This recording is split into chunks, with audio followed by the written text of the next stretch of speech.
यहाँ मैं आपसे शेयर करूँगा कि आप कैसे अपने टास्क्स को प्रायोरिटाइज़ कर सकते हैं। ब्रायन ट्रेसी ने इसके लिए एक तरीका बताया है जिसे ABCDE मेथड कहते हैं। ब्रायन ट्रेसी कहते हैं कि आप अपनी तमाम एक्टिविटीज़ को लिख लें, फिर उनमें से एक्टिविटीज़ के सामने ए लिख दें जिन्हें करना बेहद ज़रूरी है, यानी ये मस्ट डू हैं, जैसे खाना खाना, नमाज़ पढ़ना, सोना वगैरह।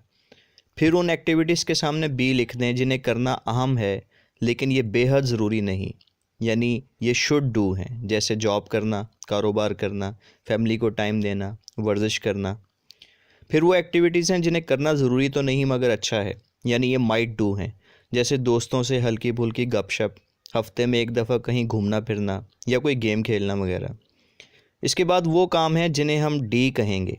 ये वो काम हैं जिन्हें हम खुद करने की बजाय डेलीगेट कर सकते हैं, जैसे ईमेल्स पढ़ना और उनका जवाब देना, रिपोर्ट्स तैयार करना, डेटा कलेक्शन करना, ग्रॉसरी ख़रीदना वगैरह। आखिर में वो काम हैं जिन्हें ई यानी एलिमिनेट करना चाहिए, क्योंकि ये काम टाइम वेस्टर्स हैं, जैसे सोशल मीडिया पर फजूल कामों में वक्त ज़ाया करना, बेमकसद बैठे या लेटे रहना, ज़रूरत से ज़्यादा सोना या टीवी देखना वगैरह।